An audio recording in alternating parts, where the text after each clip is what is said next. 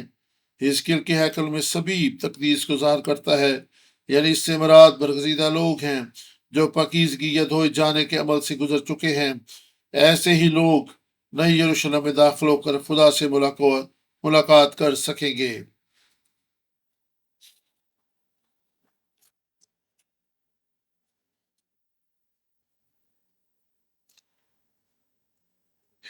ہجی پہلا باب اور اس کی 6 سے 9 آیت کو اگر ہم پڑھیں، ہجی پہلا باب اور اس کی 6 سے 9 آیت خدا کے کلام میں لکھا ہے، تم نے بہت سا بویا پر تھوڑا کاٹا، تم کھاتے ہو پر آسودہ نہیں ہوتے، تم پیتے ہو پر پیاس نہیں بجھتی، تم کپڑے پہنتے ہو پر گرم نہیں ہوتے، اور مزدور اپنی مزدور سوراخ دار تھیلی میں ڈالتا ہے۔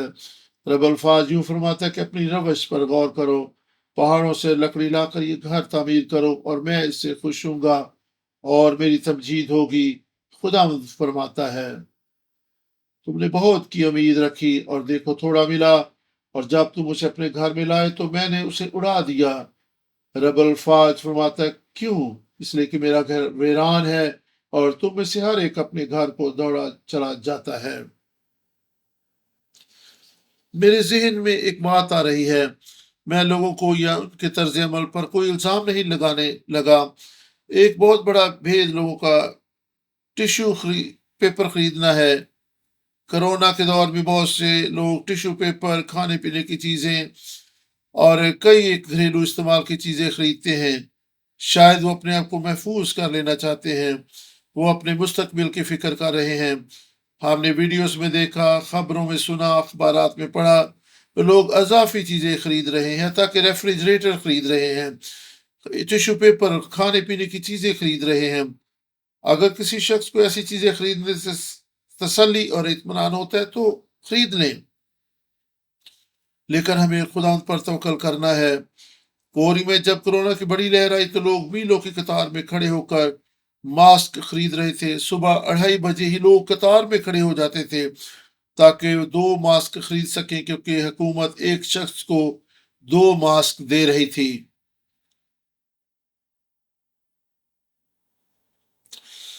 میں نے ایک پاسبان کو یہ کہتے سنا کہ کتنے لوگ ہیں جو صبح سویرے قطار میں لگ کر دعا کرنے کا انتظار کرتے ہیں، یعنی کتنے ہیں جو صبح سویرے ہی چرچ کے دروازے پر کھڑے ہو کر چرچ کا دروازہ کھولنے کا انتظار کرتے ہیں کہ وہ خدا سے محافظت کے طلبگار ہوں۔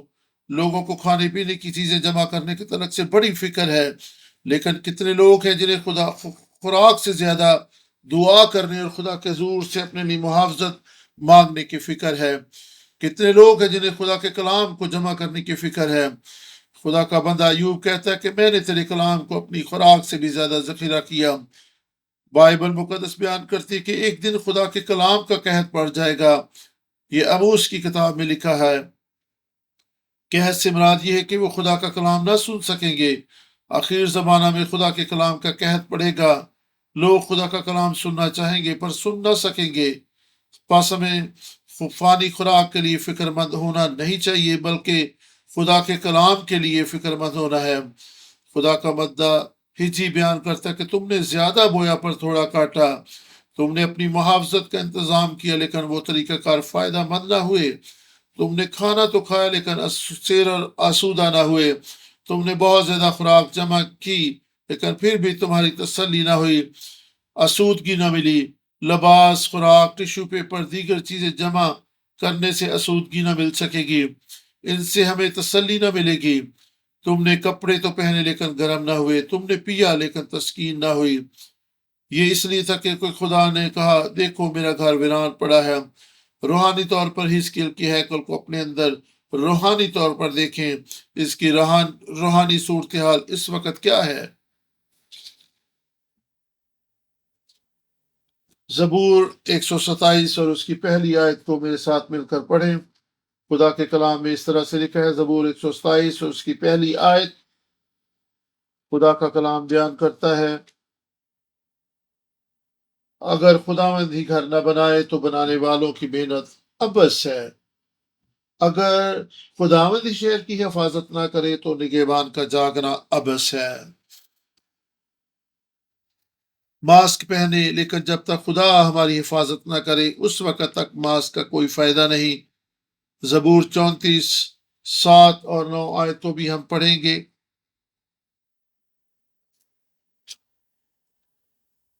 اور زبور 37 اور 34 اس کی 34 باب اور اس کی 7 سے 9 آیت کو ہم پڑھیں گے۔ خدا کے کلام میں اس طرح سے لکھا ہے،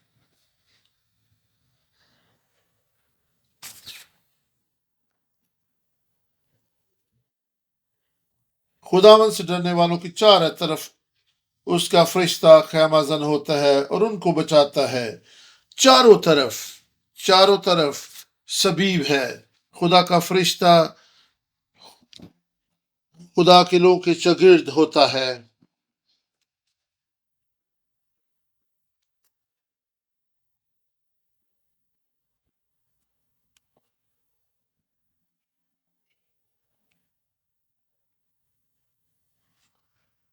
یہاں پر شاگرد سبیب ہے۔ بنیادی بات یا مرکزی نقطہ پاکیزگی ہے۔ صرف تقدیس شدہ لوگ، پاک لوگ حزقیل کے ہیکل میں جائیں گے۔ تقدیس کا معنی ہے الگ کرنا، مخصوص کرنا۔ حزقیل کی ہیکل ہر طرف سے پاکیزگی کی پیٹ میں تھی۔ عبرانیوں 12 باب 14 آیت، صلح کے طالب ہو، سب کے ساتھ میل ملاپ رکھیں، بصورت دیگر آپ خدا کو دیکھ نہ پائیں گے۔ تقدیس پاک ہونے کے عمل کا نام ہے۔ ایسی پاکیزگی اور تقدیس کے بغیر ہم حزقیل کی ہیکل میں داخل نہ ہو پائیں گے، یعنی ہم خدا کی بادشاہی کے وارث نہ ہوں گے۔ پاک، اس کا معنی خدا کے لیے اور خدا سے پاک کیے جانا۔ یہ ایسے ہی ہے جیسے خدا کسی سے کہے کہ میں نے تمہیں اپنے مقصد کے لیے الگ کر لیا اور اب تم پاک ہو۔ یہ خدا ہی ہے جو ہمیں پاک کرتا اور ہماری تقدیس کرتا ہے۔ مثال کے طور پر یہ مائکروفون دنیا بھر میں استعمال ہوتا ہے، لیکن اگر اسی مائکروفون کو خدا کے لیے مخصوص کر دیا جائے تو یہ پاک ہے۔ بس پاک ہونے کا معنی ہے کہ خدا کے کام کے لیے خدا کے لیے مخصوص ہو جانا یا خدا کی طرف سے پاک مخصوص ٹھہرائے جانا۔ میری دعا ہے کہ ہم سب لوگ پاک بن جائیں۔ خدا ہمیں اپنے لیے الگ کر لے، اپنے لیے اور اپنے کام کے لیے پاک اور مخصوص کر لے۔ پاکیزگی ہماری کاوشوں کا نتیجہ نہیں ہو سکتی۔ میں اور آپ اپنے طور سے پاک نہیں ہو سکتے۔ ضرور ہے کہ خدا ہمیں پاک کرے۔ یہی وجہ ہے کہ خداوند یسوع مسیح اس دنیا میں آیا تاکہ ہم خدا کے لیے پاک اور مخصوص ہو سکیں۔ احبار 20 باب 26 آیت، میں پاک ہوں اس لیے تم بھی پاک ہو۔ یعنی اگر میرے بیٹے کہلانا چاہتے ہو تو میری صفات کو اپنے اندر لو، میرے جیسے بن جاؤ۔ یہ ہے پاکیزگی۔ خدا نے کہا میں پاک ہوں اس لیے تم بھی پاک ہو، تم میرے ہو، بس میرے ہی بنے رہو۔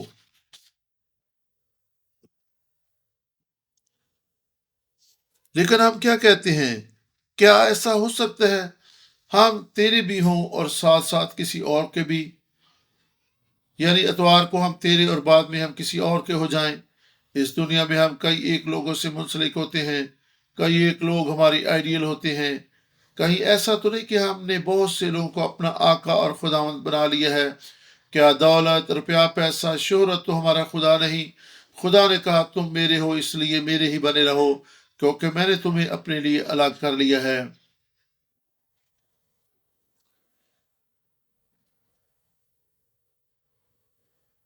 دوسرا تموتھیوس 1 باب اور اس کی 9 آیت کو ہم پڑھیں گے۔ دوسرا تموتھیوس اور اس کی پہلے باب کی 9 آیت میں خدا کے کلام میں اس طرح سے لکھا ہے،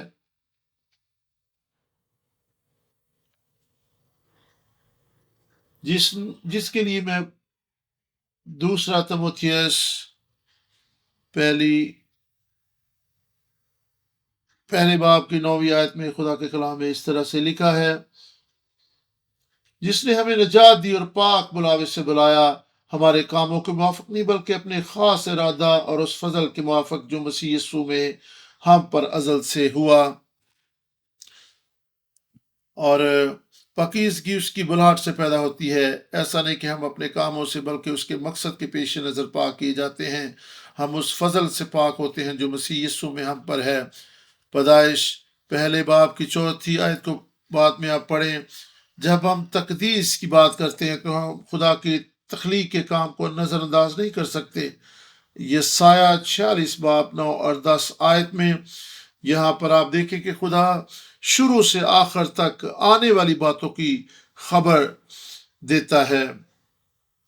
خدا شروع سے آخر تک کی باتوں کو بیان کرتا ہے۔ پیدائش 1 باب 4 آیت کے مطابق خدا نے پہلے اخیر زمانہ کی باتیں بیان کر دی ہیں۔ پیدائش کی کتاب کا پہلا باب مخلصی کی ساری تاریخ کو بیان کرتا ہے۔ خدا کی تخلیق کے کام کو خدا کی مخلصی کی تاریخ میں دہرایا گیا ہے۔ خدا کی تخلیق اور خدا کی مخلصی کا کام الگ الگ کرنے کا کام ہے۔ ہم ابراہیم کی زندگی میں تقدیس کے عمل کو دیکھ چکے ہیں کہ کس طرح خدا نے اسے مختلف چیزوں سے اپنے لیے الگ اور پاک کر لیا۔ خدا ہم سے یہی کہہ رہا ہے کہ تم الگ کر لیے گئے ہو، تم پاک ہو اور پاک ہی رہو۔ پاکیزگی گناہ اور دنیا سے علیحدگی کا عمل ہے۔ ضرورت ہے کہ ہم دانستہ طور پر گناہ اور دنیا کے آلودگی سے الگ ہونے کے لیے فیصلہ کریں اور خدا کے لیے پاک بنے رہیں، کیونکہ اس نے خود کہا کہ میں پاک ہوں، اس لیے تم بھی پاک بنے رہو۔ پیدائش پہلا باب 4 آیت، خدا نے کہا دیکھا کہ روشنی اچھی ہے تو اس نے روشنی کو تاریکی سے الگ کر لیا۔ الگ کرنا پیدائش کی کتاب کے پہلے باب میں دیکھنے کو ملتا ہے۔ اس طرح پیدائش پہلے باب کی 7 آیت کو بھی آپ پڑھ سکتے ہیں۔ پیدائش پہلے باب کی 7 آیت میں خدا کے کلام میں اس طرح سے لکھا ہے،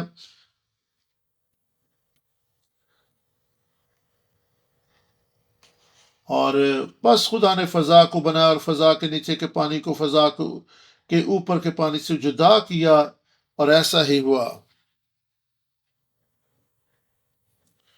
یہاں پر ہم پیدائش پہلے باب کی 14 آیت کو بھی یہاں پہ ہم خدا کے کلام میں پڑھ سکتے ہیں، اور خدا نے کہا کہ فلک پر نیر ہو کے دن کو رات سے الگ کریں، اور یہاں پر بھی آپ الگ کرنے کو دیکھ سکتے ہیں۔ ان تمام حوالہ جات میں الگ کرنا، جدا کرنا، تقدیس اور پاکیزگی کو ظاہر کرتا ہے۔ یہ لفظ الگ کرنا عبرانی زبان کا لفظ بدال ہے، جس کا معنی ہے جدا کرنا۔ یہی ہے کہ حزقیل کی ہیکل کا کام تھا۔ آپ کو بھی دنیا کی خواہشوں، لذتوں اور خیالات سے الگ ہونے کی ضرورت ہے۔ نجس کو ناپاک سے الگ کرنا۔ حزقیل کی ہیکل میں کئی ایک دیواریں تھیں۔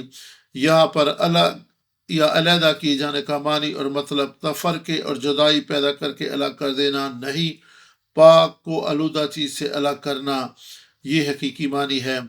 روشنی کا طریقے سے الگ کیا جانا، پیدائش 4:1 میں سب سے پہلے یہ عبرانی لفظ بدال استعمال ہوا ہے، جس کا معنی ہے الگ کرنا۔ یہاں پر روشنی کو طریقے سے الگ کرنے کے لیے یہ لفظ استعمال ہوا ہے۔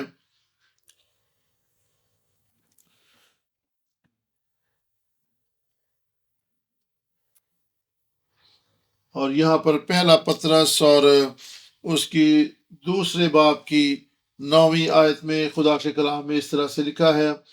پہلا پطرس دوسرے باب کی 9 آیت میں خدا کے کلام میں یوں لکھا ہے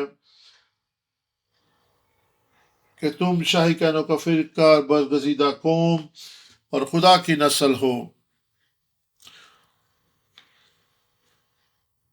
ہم اس بات کا دعویٰ کرتے ہیں کہ ہم شاہی کانوں کا فرقہ، مقدس قوم، لیکن اس آیت کے دوسرے حصہ پر غور کریں کہ جب ہم طریقے سے نکل کر روشنی میں نہ آ جائیں، اس وقت تک ہم شاہی کانوں کا فرقہ نہیں بن سکتے۔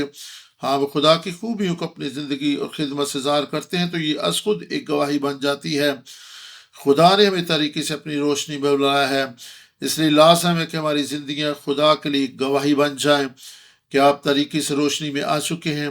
لیکن اگر شخصی طور پر مجھے طریقے سے روشنی میں آنے کا تجربہ نہیں، تو پھر میں ایسا شخص نہیں بن سکتا جو خدا کی خوبیوں کو بیان کرے۔ دوسرا کرنتھیوں 4 باب اور 6 آیت خدا کے کلام میں بیان کرتی ہے۔ دوسرا کرنتھیوں